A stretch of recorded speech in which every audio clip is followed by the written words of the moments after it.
આગામી સમયમાં જૂનું યાદ કરીએ તો જે વખત મીટર રદ કર્યો હતો, જે સરકારે મીટર રદ કર્યો હતો, એ વખત જે લોકોએ એ વખત જે પોતાને જાન આપી દીધા છે, એવા જાન આપવા માટે પણ અમે તૈયાર છીએ.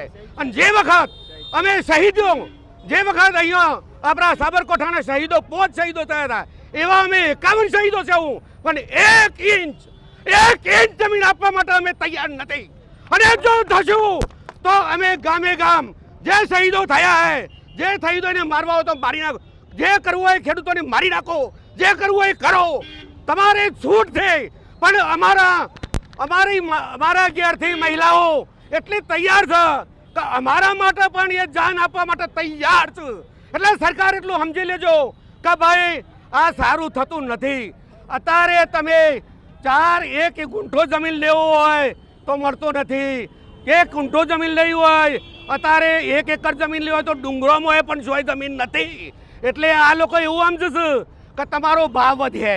એટલે આ ભાવ વધે કે પેલા ખિસ્સામાંની પૈસા શાનું વપરાઈ જશે અને જમીન વગર ના થઈ જશો. એ હજી તમે સોંપરી લ્યો. ઉપર બેઠેલા તમે ખેડૂતો જ છો, ઉપર બેઠેલા તમે ખેડૂતો જ છો. તમે પણ બધા નેતાઓ ખેડૂત છો, બધાને ખબર જ છે કે પરિસ્થિતિ હું છે એમ. પણ ખરેખર તમે બધા સમજી જાઓ. 2 હાથ જોડીને અમે ખેડૂતો તમને નમસ્કાર કરીએ છીએ કે અમારી વેદના તમે સાંભળો અને જલ્દીથી જલ્દી એનો ઉકેલ લાવો.